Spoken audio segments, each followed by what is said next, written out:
so fresh, looking so fresh. When I walk by, breaking their necks. Waiting in line at the team store. Now I'm feeling fly like a condor. Eyes on me when I walk through the door. Man, I wish I bought a couple more. Cause I really love my city. It was worth every penny. Everywhere at my show. Then I know they gon' tip me. Think I might add a couple patches. If you think it's ugly, you capping. Now my whole outfit matching. Never going out of fashion.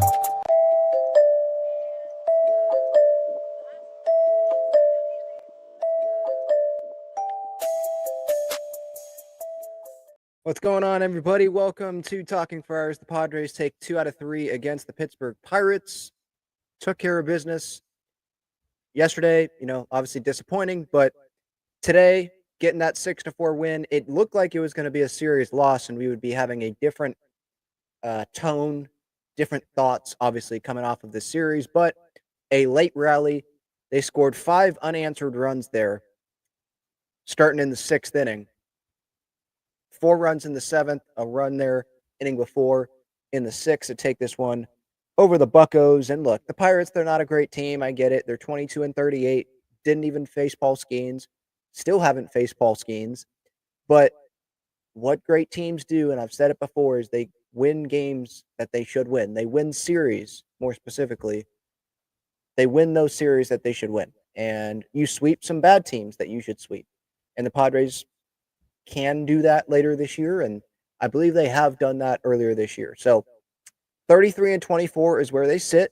If you want to join the show, you can click that link that is at the top of the chat. I believe I put it in there. If you're a Padre fan and have any thoughts, feel free to do that. I will be checking the chat as well after I talk about this series.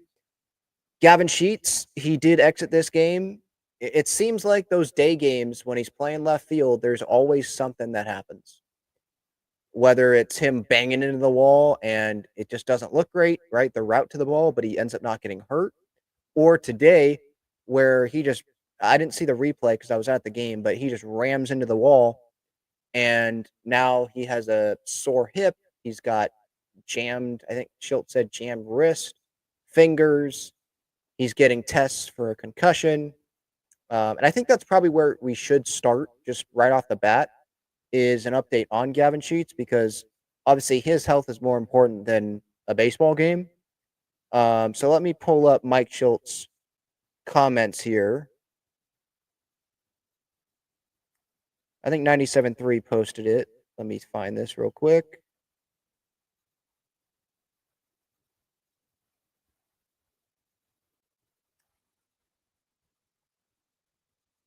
Okay, here it is. Seemed very representative of the offense that you have come to know. I wonder what you made of it today. Yeah, you know what? That's absolutely accurate, and it's what we, are looking to do consistently.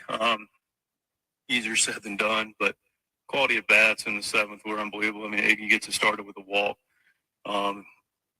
Diaz, great approach, through the middle of the field.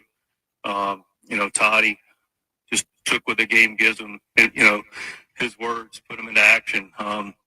They are going to be smart with him, with the lefty, or the righty rather, and they got the lefty in the bullpens. They're kind of picking their poison a little bit, but he wasn't going to chase him and help him out. And that's the good news about having a deep lineup. You got Louis right behind him with, righty, lefty. It doesn't necessarily matter. He gets 2 strikes, again, good approach. Goes the other way, man. He looking to go to the big part of the field.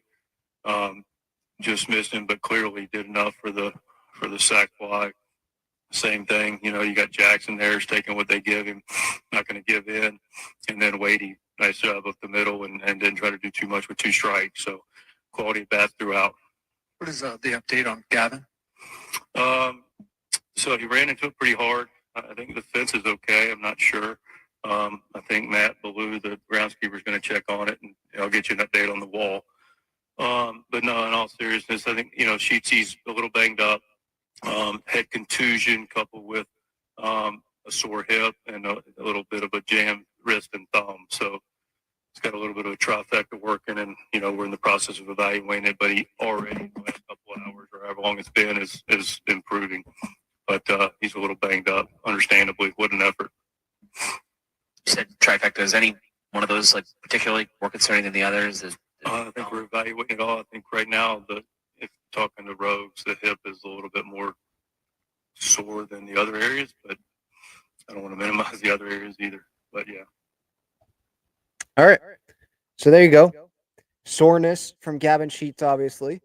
Yeah, he ran into that thing hard. I don't think he realized where he was, but that's probably what's going to happen when, it's one thing, I assume, to take reps in batting practice and you go back there to the warning track.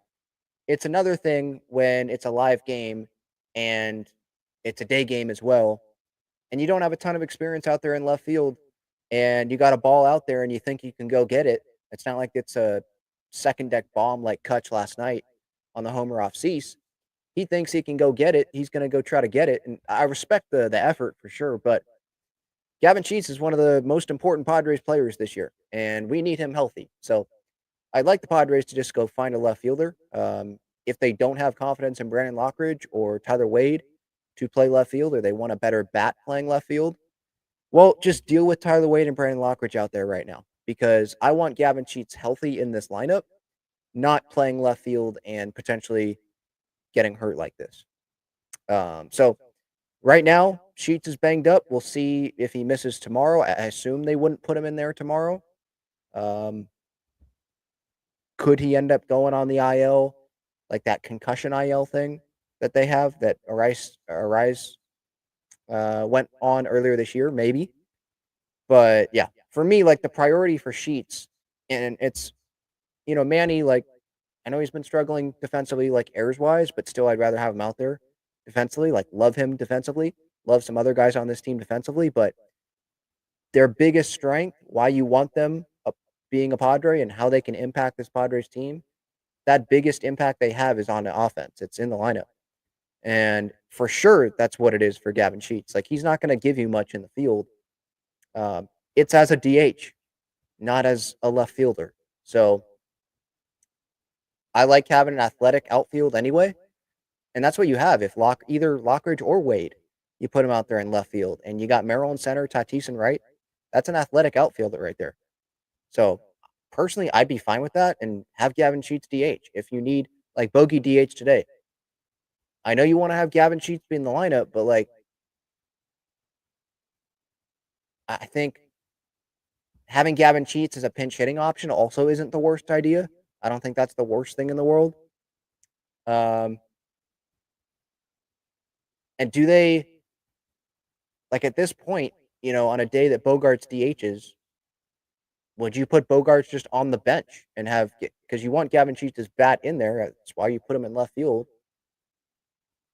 Would they just sit Xander? Would they just sit one of these position players on a DH day because they don't want to put Gavin Sheets out there in the outfield or at first or wherever? More in the outfield for me is the concern. Put him at first, okay. More the outfield is the concern. And they decide to keep Sheets, as a DH. I feel like with Schilt, like, he really respects Xander and the veterans on this team. Like, if they're having a day off, you're going to put him at DH. You're not just going to give him a full day off. But I think there are Padres fans, especially with Xander, that they'd be like, no, I don't want Gavin Sheets out there in left, and you can sit Xander. It's fine. I'd rather just take it like that. I'd rather have Sheets in the lineup, not have him getting hurt out there in left. And you could put Tyler Wade out there. You could put Lockridge out there, whatever. I mean, what I love today, Tyler Wade was one of those guys that he just came through, not trying to do too much. Caleb Ferguson on the mound, former Dodger, and he messes it up and just can't find the ball, and Padres get an insurance run there. So Elias Diaz was another one. He did not start this game. Maldonado started this game. So other guys coming in and taking advantage of those opportunities that they're given, being team guys, playing their part in getting this win today. And like Tyler Wade, he can give you a competitive at bat. I know he's not going to give you the offense that Gavin Sheets will give you, but he's going to be a competitive at bat. He's going to play a better left field.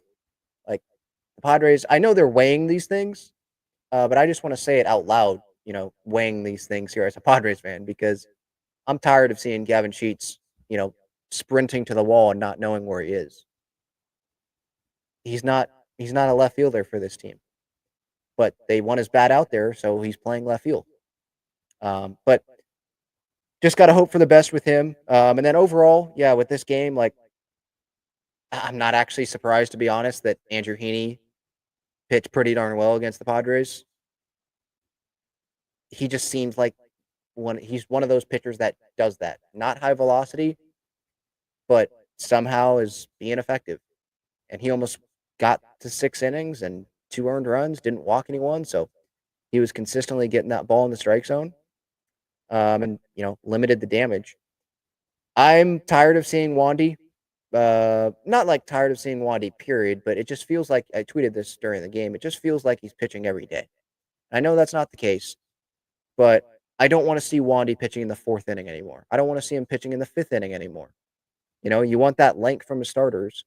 And I know that there's this long stretch, and Randy was getting hit. Like Andrew McCutchen on that home run, that whole at bat, he was on it. That foul ball that was hit, I think their couches down the left field line a little bit, foul territory. You know what I'm talking about if you've been to Petco and you were watching this game. I don't think people were expecting to get a foul ball there today, but Kutch smacked that ball. And then he smacked the ball, I think, to the upper deck straight back. So, like, he was on Randy, and then he hits the homer, obviously, on that breaking ball that just hung there for him to mash. Adam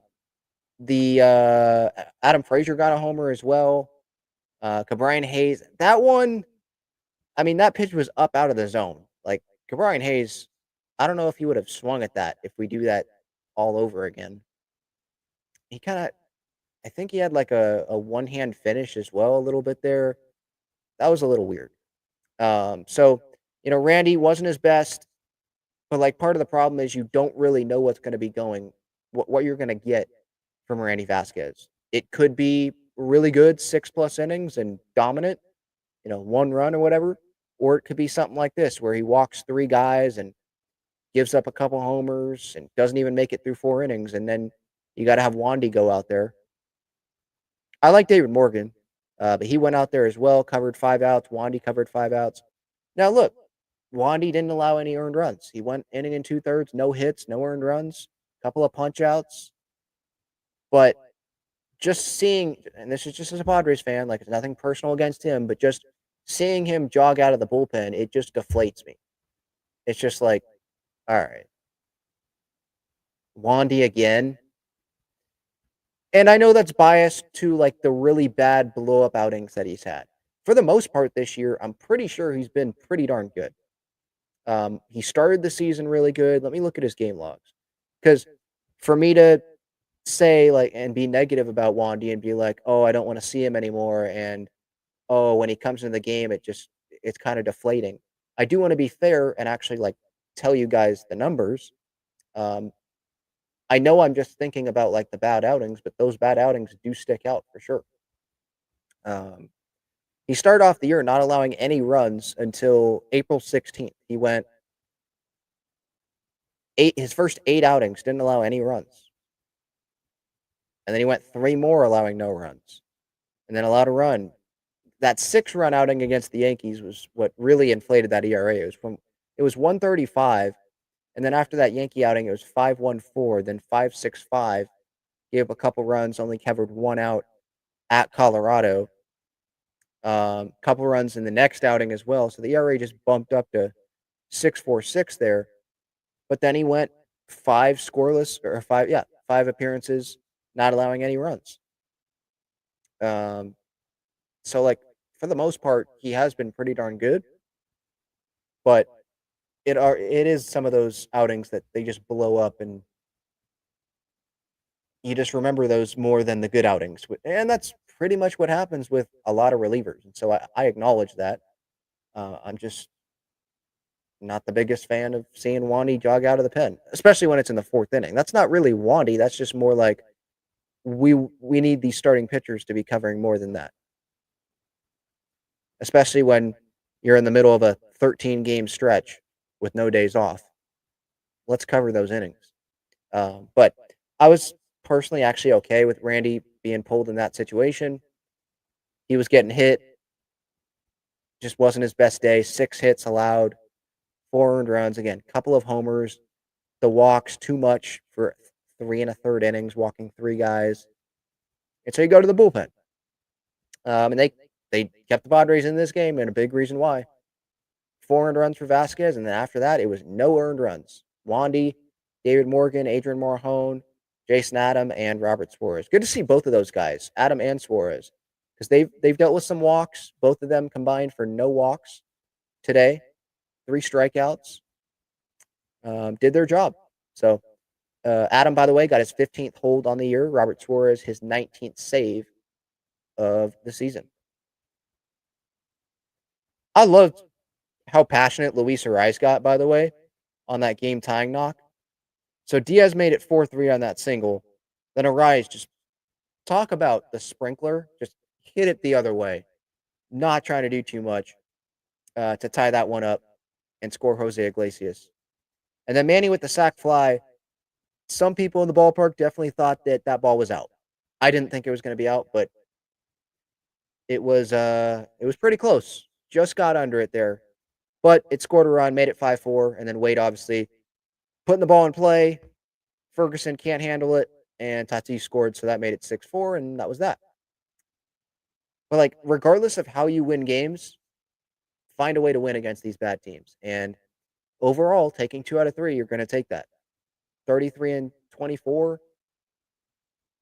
Could it be better? Yeah, but I'm taking 2 out of 3 against the Pirates. I am. Especially when you consider, like, coming into today, it was like a... Now, I wasn't watching this whole game last night because I was at the SDFC game, but it seemed like it was like a lifeless offensive performance, in the 5-0 loss yesterday. So it was good for them to rebound. But yesterday, first inning, they had that opportunity, but Merrill with that liner, I think it was Merrill, the liner, and it's caught by Tommy Pham. And that was like, maybe it was, if you were watching this game, let me know, probably their best situation to score there, their best opportunity to score right there in that first inning. And then maybe that right there deflated the tires, if a little bit, if you will, right? But yeah, just was not able to cease, probably not as good of a job as he should have trying to keep the Padres in that game. But the Padres, look, I mean, just look at the runners in scoring position opportunities. They went 0 for 3, excuse me. And they left 3 guys on base. The Pirates, just a lot more traffic, 4 for 11 with runners in scoring position, left 9 guys on base. Campusano, I think one of his double plays was a pretty costly double play.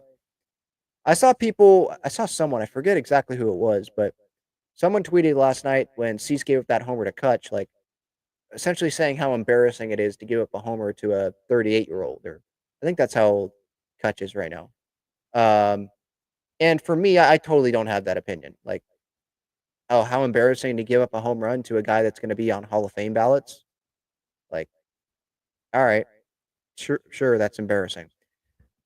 What's more embarrassing is like the pitch location, but it's not giving up the home run to Andrew McCutcheon. Like, this guy can still hit. You make mistakes, he's still going to capitalize. But at least he didn't walk a ton of guys. 1 walk last night. But with Cease, like, part of the problem with him, I thought we were at the point where I wasn't going to be worried about doing Cease, and he's going to give us, 6 innings, at least 6 strong innings, because he had those 3 starts: Yankees, Angels, Blue Jays, where he went at least 6 2/3. Against the Yankees, it was 6 2/3, 1 earned run. Next start against the Angels, 6 2/3, 2 earned runs. And then that start at Toronto was 7 innings, 3 earned runs. But since 5 innings, 4 2/3, some of the outings before this, 4 innings, 4 1/3, 4 innings, 4 1/3, to start off the season, like, just not working nearly deep enough when you're doing Cease. Like, you got to be going farther than this. And Kevin Acee was noting in his Padres Daily about a couple of the pitches that Cease has pretty much dropped. He's not throwing the changeup, I want to say. I think it was changeup and 2-seam fastball. Kind of just dropped those. because he's got to get back to his bread and butter and what he knows. Like, these are his pitches, and he's got the four seam and he's got the slider. You got to find it. If you can be consistent with those, then you can start to expand and like make it tougher on hitters and mix in some changeups maybe and make them think. But if you don't have your pitches and you're not confident in those pitches, then why would you go to those other pitches that you're just, trying to implement into your mix?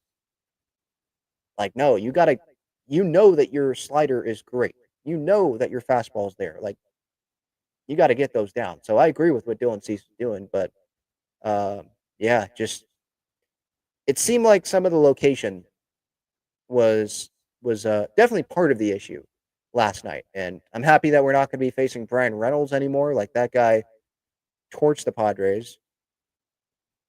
He had that first RBI single yesterday, and then he came through with an RBI double in the 7th. But like that first inning that Reynolds that hit there, that's all that they needed. Maybe I'm not the only one. I was a little surprised Tommy Pham didn't do much in this series. Didn't do much damage. Now, on Friday, he almost hit the homer down the right field line, but it barely went foul.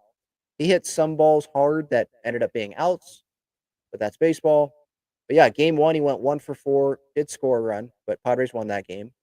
Game 2, was not in the lineup.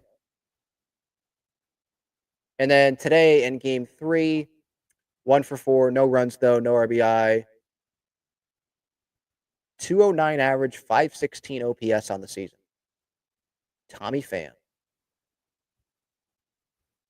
I do like, his work ethic and how much he cares. Like, so I'm not going to be the one to like sit here and bash Tommy Pham, but I am not going to be bringing him up like I have in years past of like, oh, maybe Tommy Pham, have that edge, bring that edge to the clubhouse and maybe some unfinished business. Like, seems like it's a little bit over there with Tommy.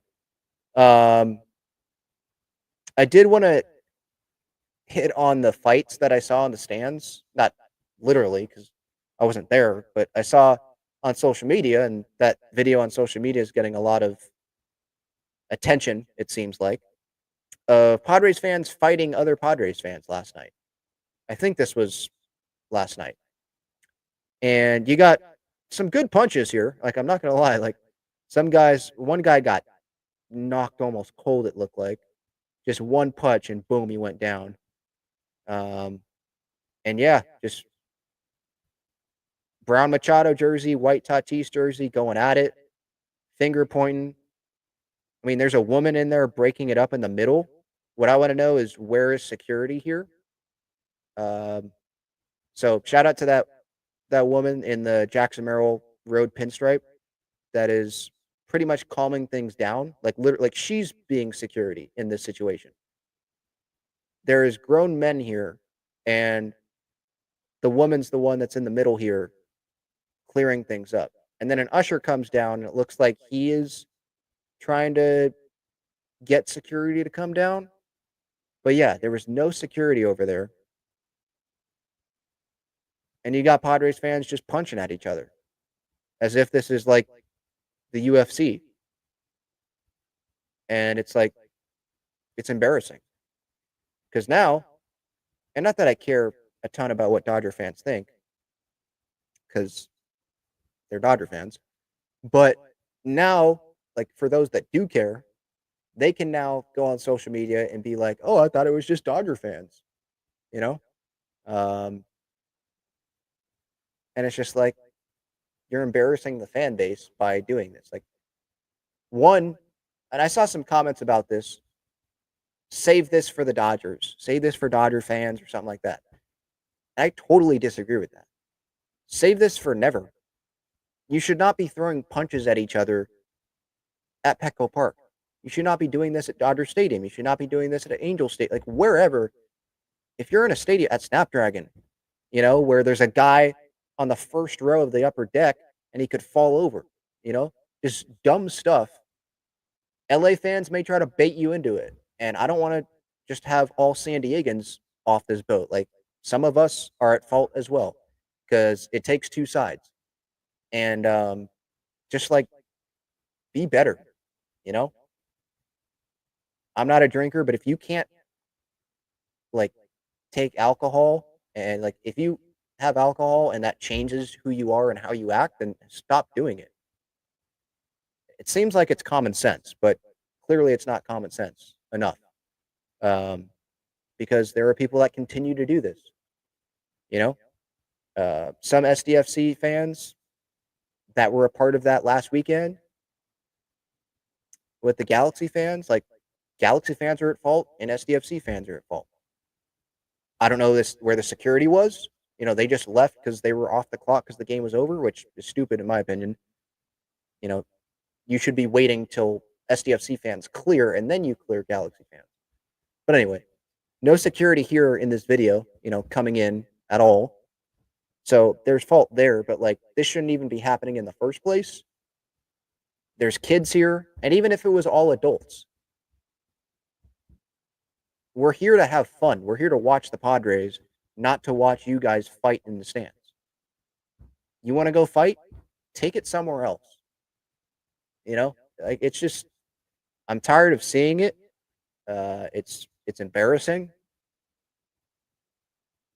And yeah, I mean, that's pretty much what I have to say about that. Like I know on social media a lot of people love watching these fights and laughing about like, oh man, what a punch, this guy gets dropped and all that stuff, but like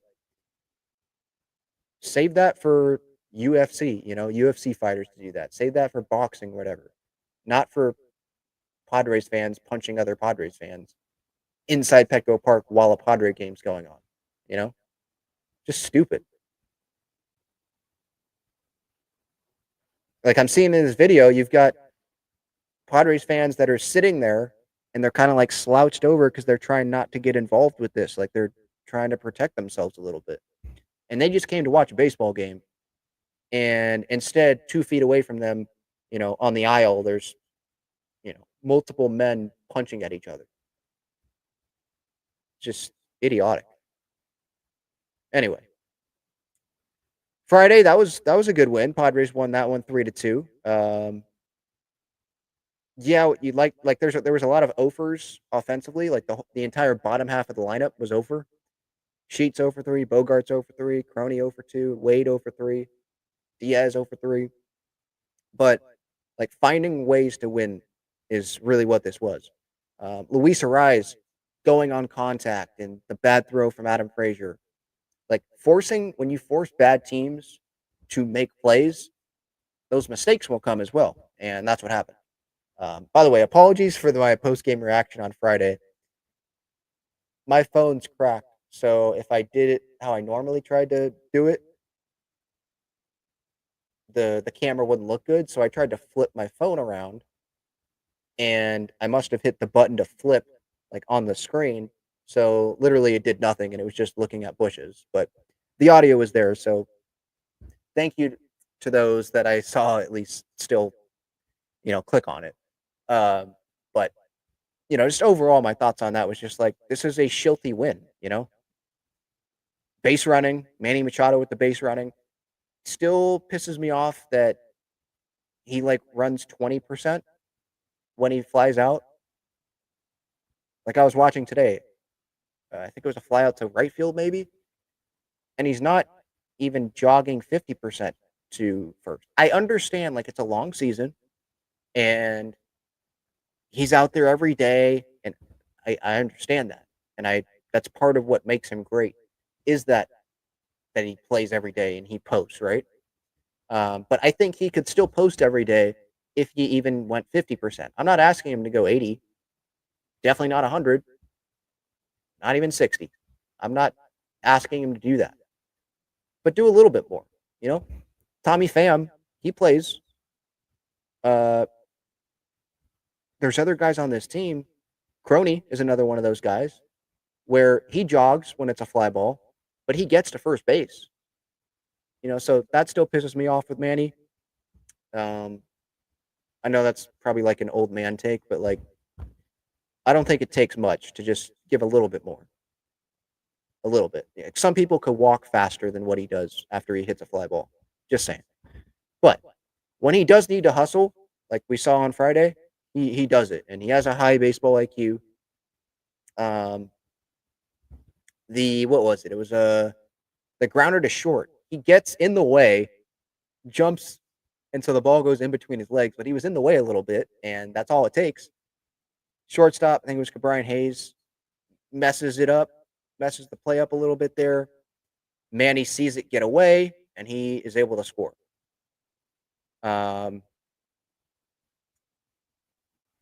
Did they call that a double? No, which one was that? Was it a rise? Yeah, it must have been. They just called that a double. I don't see how that's just a double. But anyway. No, sorry. It was they called it a single, Merrill. It was IKF at short. My bad. But yeah, just making that happen. And then Arise, that's what it was. Arise with the amazing hit and run and hit, whatever. Where Tatis is running, and like when you walk Tatis, which is what happened in that situation, it's a double.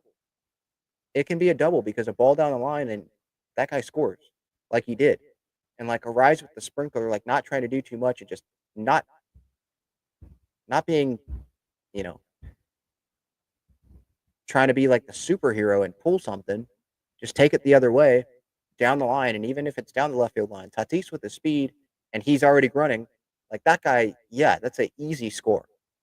So yeah, not just the base running with like Manny, but the hit and run, that sort of stuff. I think that was a game that probably made Mike Schilt very happy on Friday night. And then you got a quality start from Pivetta, 6 innings, 2 runs.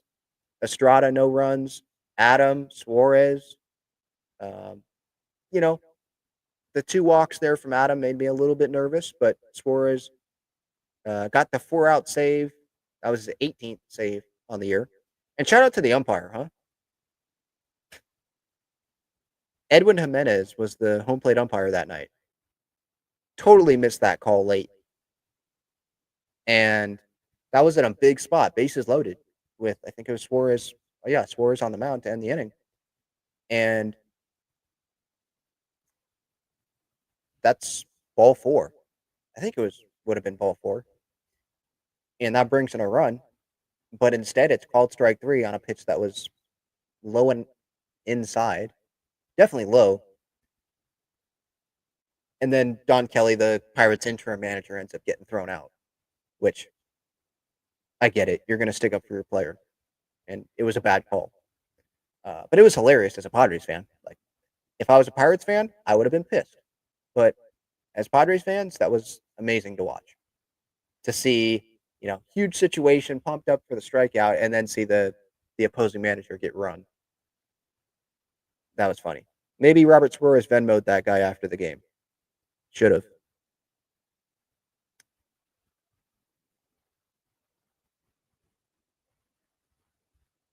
Before I get to the chat, any injury updates? I think there is. Let me try to find that real quick for you. On Darvish and King.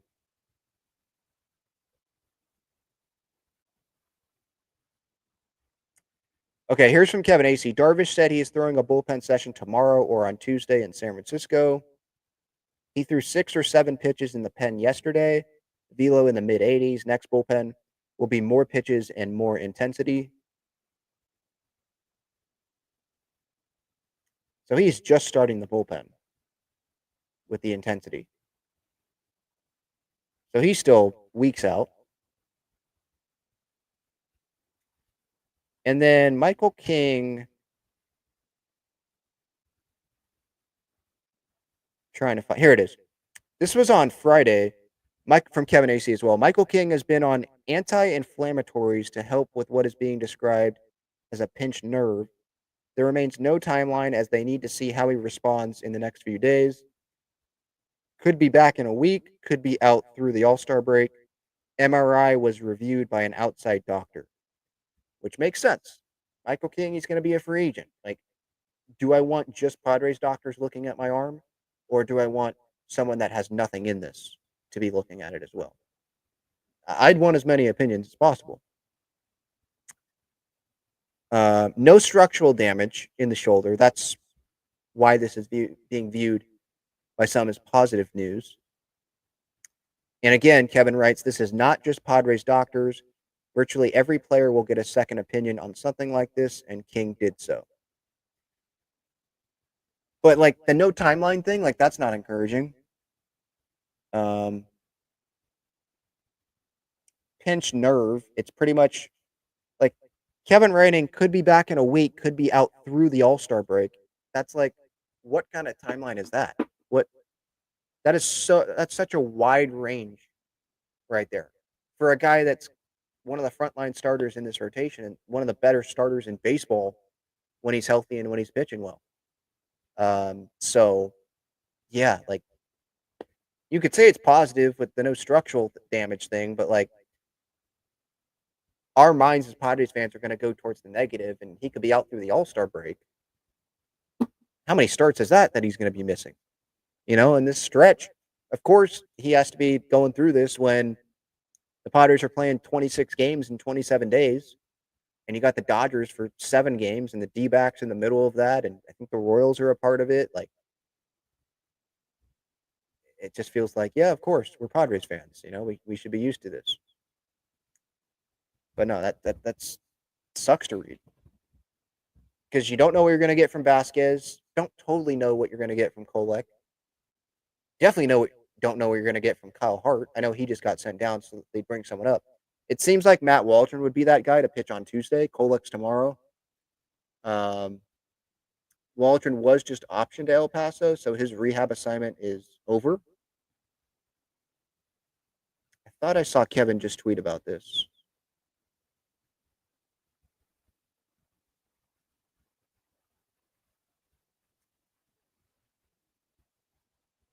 Michael King. Marty Caswell just tweeted something on Michael King. So 1 second, let me listen to this real quick.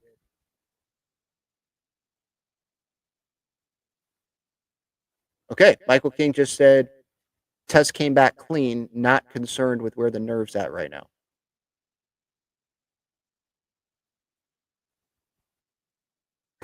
King. And then Marty asked, do you fully expect to pitch again, I think, this season? And Michael King was like, yeah, clown question. He literally said, clown question, bro. As that's obviously what a young Bryce Harper did to a dumb question in Toronto, I think. So that's good news. Michael King seems like things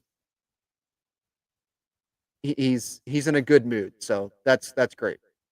That made me smile. But we still don't know when he's going to come back.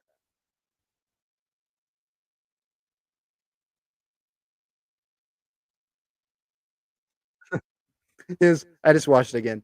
You can watch it on Marty's Twitter. His face when Marty was asking that question, and then his response is funny. But again, like we still don't know when he's coming back. And Darvish and King, I'm just with the mindset that they're not going to be pitching in this 13 game stretch, the first half of this 26 game stretch. Because there's the day off, I think, on the 12th.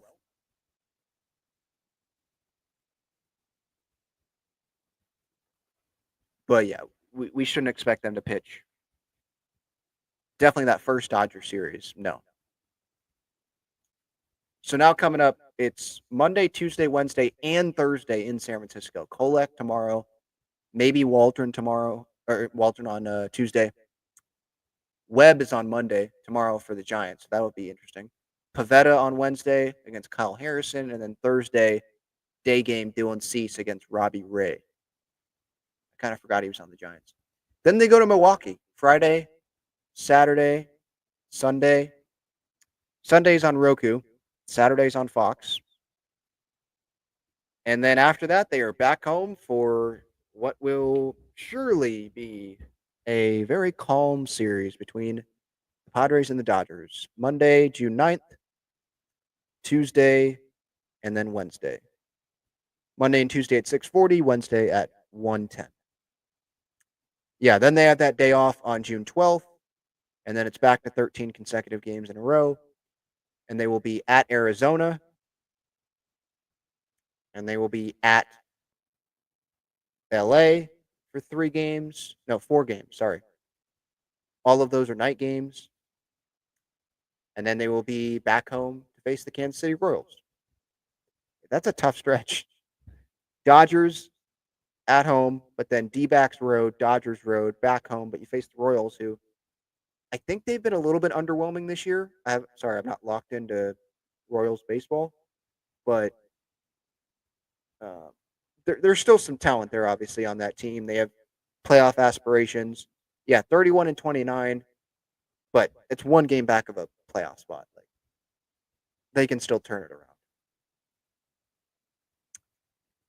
All right. Let's get to the chat here. We got some super chats, or 1 super chat so far. If you want to jump in front of the line for a comment, a question, you can also do a super chat like JD's Third just did. Thank you to him, loyal follower of the show. How confident are you in this offense during the 26 games and 27-day stretch? How do you think we stack up to teams above 500? It's an odd year. Yeah, I know. Odd years have not been favorable to the Padres. You think of 2021, where collapse 2023, most anticipated season going in ever, and they didn't make the playoffs. Lots of talent, World Series caliber team, you would think on paper, and we all saw how that happened. So what's going to happen this year, right? Odd year. But offensively, there is the Gavin Sheets thing, so I probably can't fully answer this with full confidence saying, oh yeah, I'm fully confident this offense is fine. There's question marks. And for this stretch, you look at Fernando, just with the talent, I don't see a slump continuing for that much longer. Jackson Merrill hit some balls hard, hit one down the line today, smoked that ball, had another one in the gap. So there's some encouraging things there. Manny with the homer today, almost got another one. So some of these, Xander hit a ball hard that ended up being, I think, right back at the pitcher. But some of these guys in this order, like the big guys, Arise obviously sprinkling balls all over, not afraid to go oppo. Yeah, there's encouraging things about this offense. So I would say I'm not very confident. I would say I'm just confident or pretty confident in this offense. But yeah, I'd be lying if I said I was fully confident, if that makes sense. Hopefully that's a good enough answer for you there. The whole odd year thing, whatever. It's a totally different year. Sorry, that's the dryer. It's a totally different year. I don't read anything into that. 2021 was totally different than 2023. Although Kevin AC in his Padres Daily, I don't know if you guys saw this morning, he did essentially say there's 2021 vibes, 2023 vibes, 2024 vibes, and 2022 vibes in this Padres team. And I was like, after reading it, I was like, what is the point here? That, because he had a quote about, Jackson Merrill was saying, I should probably just pull it up to make it easier to read the quote to you. But it was pretty much like, yeah, it's not great right now, but we'll be able to turn it around.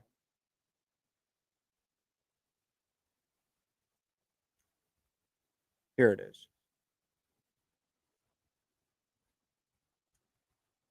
We do our job every day and we come and we play as hard as we can, Merrill said. This was last night. Nobody's out there lollygagging. Nobody's out there thinking we're going to win every day by doing nothing. We're coming to the field. The goal is to play hard and represent each other, represent San Diego. And sometimes it doesn't go right. Sometimes you have stretches like this where it's not too fun and not too productive at the plate. But it's not like it's in our heads that much and we're thinking about it. We rake over here, dude. We rake, period. Everybody in this clubhouse rakes. Even our pitchers rake, dude, which is funny. The fact of the matter is everybody's got to be patient. Just be patient with us. We're going to roll. It's coming. It's coming. Just got to be patient. I think it's going to come too. So I'm totally fine with that quote. The whole thing about even our pitchers rake, that's a little much, Jackson, but I get what he's saying. Like, he has confidence in his guys. But there is the part, here it is, about the vibes of like every season from the last 4 years. Kevin writes, still, we can't deny there are some 2023 vibes here. That owes to the boring offense we saw many nights the last half of May. Last night's game story details the Padres' 203 batting average over their past 14 games and how they have scored 2 or fewer runs in half of those games. And by some measures, it goes back further than that. For instance, last night was the 13th time in their past 25 games. The Padres have gone at least 6 innings without scoring. They did so just 6 times in their first 31 games. There are so many things like this that Kevin writes in here that it's just like, how do you even think about looking this up? How long does this take you to look up? So a lot of respect to Kevin for these late nights and early mornings making these newsletters. But sometimes it's just a little confusing. The difference between this year and 2023, and it is significant, is that the Padres have also played some thrilling baseball in the past 14 games, and they played a lot of thrilling baseball through the season's first 5 weeks. The 2023 team was almost never thrilling. The Padres came back to win a game in which they trailed by 2 or more runs 8 times in 2023. They have done so 7 times already this season, including 3 times in their past 6 games. So he's saying that there's 2023 vibes, but there's also not 2023 vibes because it's better than what it was already. Then he says there were also some 2021 vibes happening too. That owes to the pitching depth having taken a hit with Michael King's shoulder injury and Darvish not yet being ready to return. But this season also has some 2022 and 2024 vibes. And the Padres made the playoffs both of those seasons. So just reading this, I was just confused. Like, what's the point here?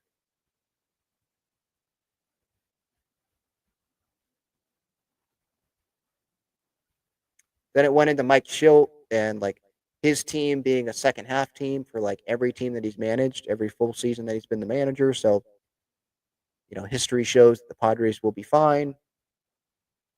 So, pretty much the point he said was, so maybe we'll listen to Merrill for now about what he's saying to be patient. But then he brought up, well, there's some stuff that isn't very encouraging either.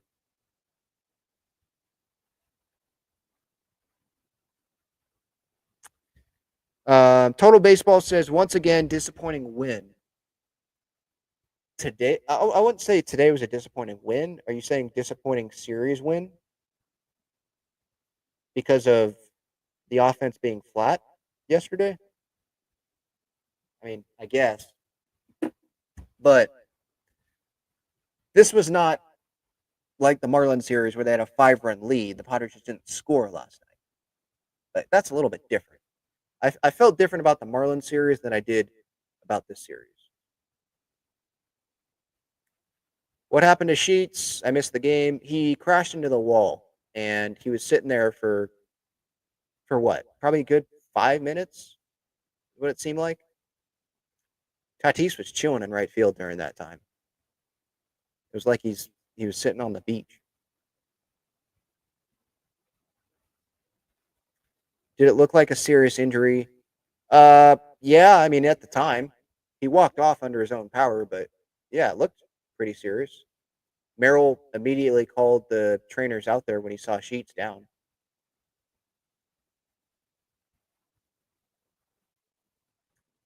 Christopher asked, before exploring the trade market, why not see what we have with Tirso with consistent at-bats in left field? Yeah, I'd be open to that as well. Like, whatever it means to not have Sheets be out there in left field potentially getting hurt, I'm open for it right now. Let's just see. I'm fine with, to be quite honest, I'm fine with Tyler Wade out there in left. The Padres are probably like, we want him to be more of a utility guy and open that up for late in games, pinch running, different defensive positions. We don't want to lock him in there at left. But he's going to give you professional at-bats. He's got speed. He's got range, the defense. So I'd be okay with that. I'd be okay with Lockridge as well. But if you do want, more of the offense potential, sure, yeah, you can give that a shot. I thought they should have gave Campy a shot in left field in the minors and try it out there. Have him play left because there's no damage that could be done there. It's not in big league games. Try it out. But he's going to be maybe he's actually going to get some more opportunities at DH because who knows how long Sheets will be out. But it seems like if Sheets is going to be playing, then Campy's not going to be getting very many at bats. What is better, him being on the big league roster and the Padres saying, "Hey, he's a big league player. You want to trade for him," or have him rake in El Paso? I keep hearing Luis Robert Jr. as a trade target. I'm not hearing that. I think it's brought up because the White Sox stink. And it's an outfield power potential bat, but there hasn't been a serious name attached to the Padres yet.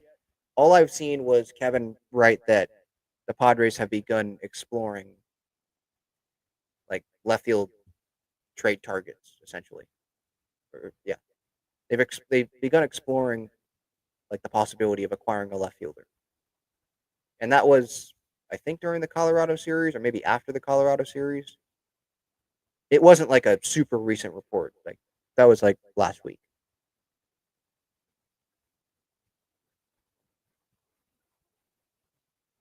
Andres says Wandy, Matsui, and Randy put me at easy. Put me at easy, bro. I have to walk my dog because I can't stand to watch them. Yeah, you're probably not alone.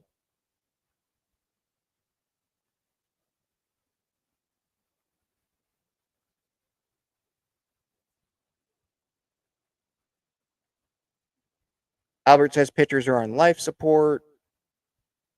I wouldn't go that far. Like there's still velocity there, but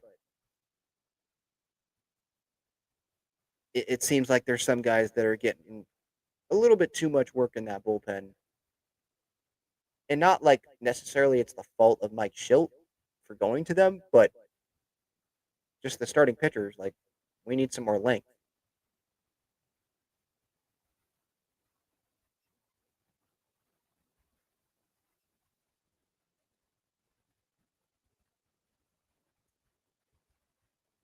JD's third says if we miss the playoffs by one or two more games, remember these non-sweeps against the Marlins and Pirates. Yeah, I think we probably should remember not the non-sweeps against those teams, but getting swept 2 series in a row, like that sort of thing. But yeah, the Marlins one though, like if you are going to remember one, yeah, the Marlins because they had a 5-run lead and they ended up losing that game.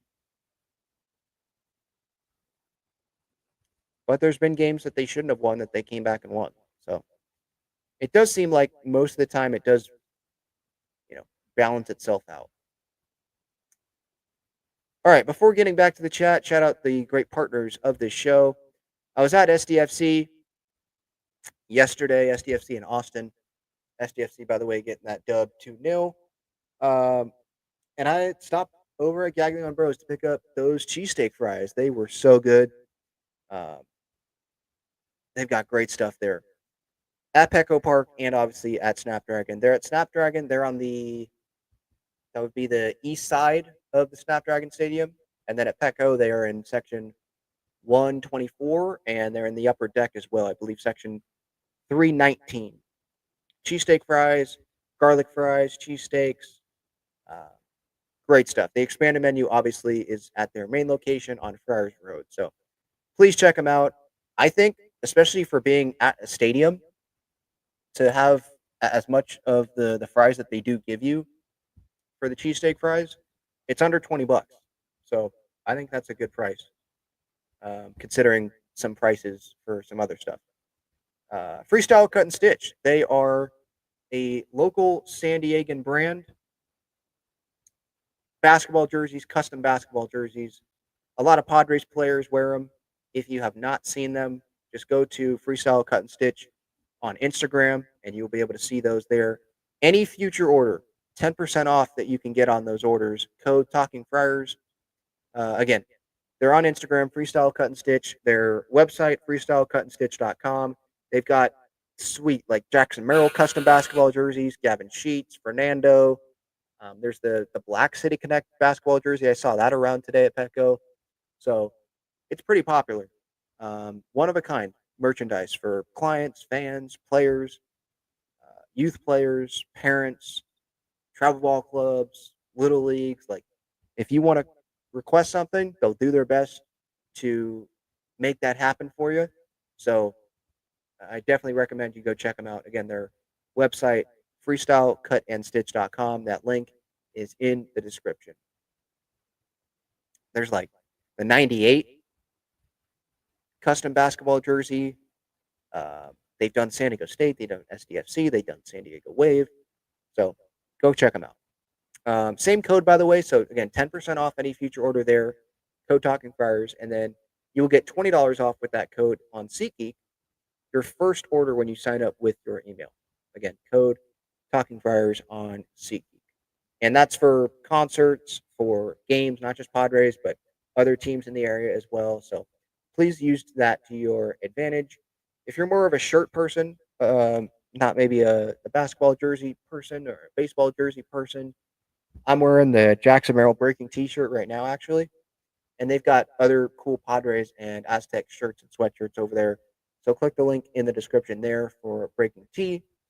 They have Tatis, Merrill, Gavin Sheets, the Holy Sheets.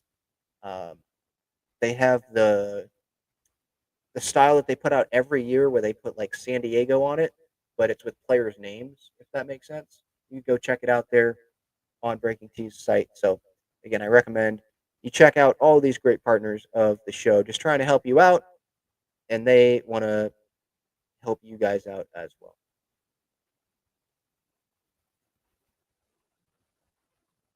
All right, let's see. Yeah, I'll take every series win.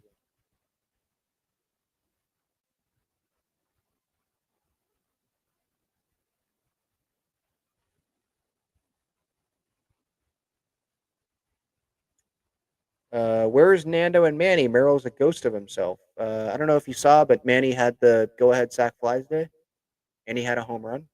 So that's where he is. And Nando, yeah, that's definitely a fair question. I did put up the splits. His first month, well, if you include March as well, those regular season games there. His March/April and then May, two totally different players.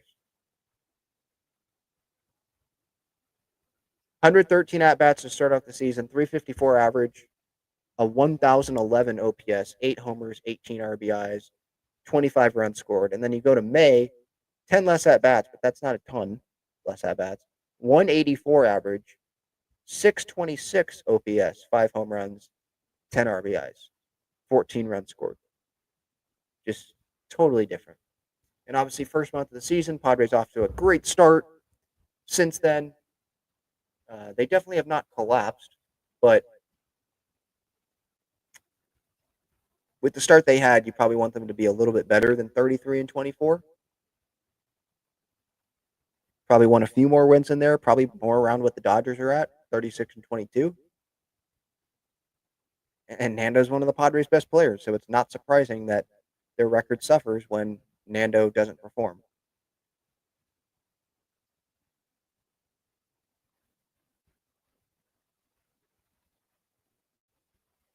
JP says this was the Arise game. He had 2 huge glove digs on defense, too. Yeah. I've been fine with him at first base, like, since he's come to the Padres. I haven't, like, been like, oh, man, such a liability over there.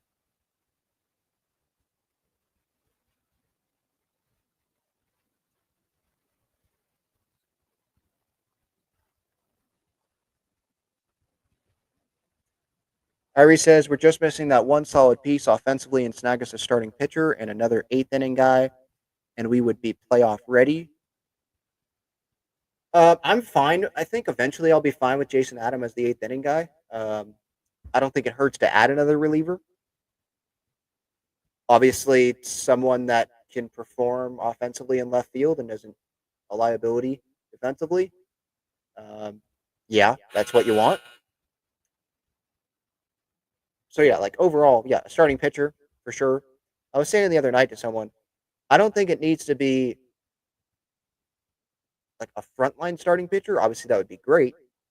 But even just someone now, Nick Pavetta's had some frontline starter type starts this year for sure. But someone that like you can rely upon and you feel good with giving them the ball. It doesn't have to be like, oh, we know he's going to shove, but just like he'll keep you in the game and you're good with giving this guy the ball in a big moment. Someone with that type of experience. I don't have a list in front of me, but like that's what they should be looking for here. Because I think we can all agree you don't want Kolek and Vasquez and Kyle Hart.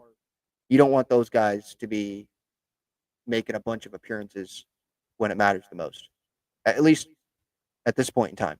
Just there's inconsistency there. Waldron, maybe that's what the Padres are waiting on. How is Matt Waldron going to do? Obviously, waiting on Darvish and King and see. You probably want to wait as long as you can to get the best picture, and then you go give up prospects if you need to. You don't want to have to give up something that you end up not needing to give up.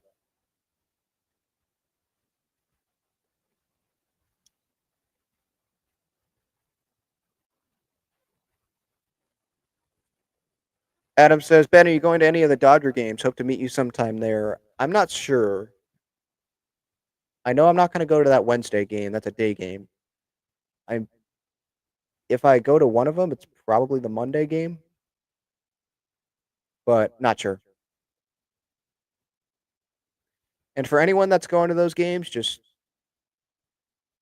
I know it can be fun maybe to talk Dodger fans, but it's not worth, if they get, super rowdy, it's not worth it. Just be the bigger person.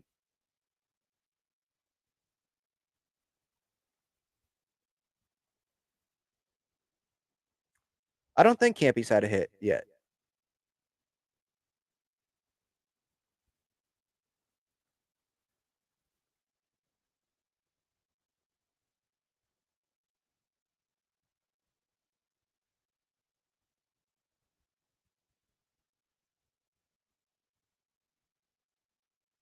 All right. So again, coming up, we got Padres and the Giants. The Giants, as of now, they sit at 33-26, a game back from us. They got a much better run differential, plus 42. We are at plus 16. They are 17-9 at home. We are 13-14 on the road.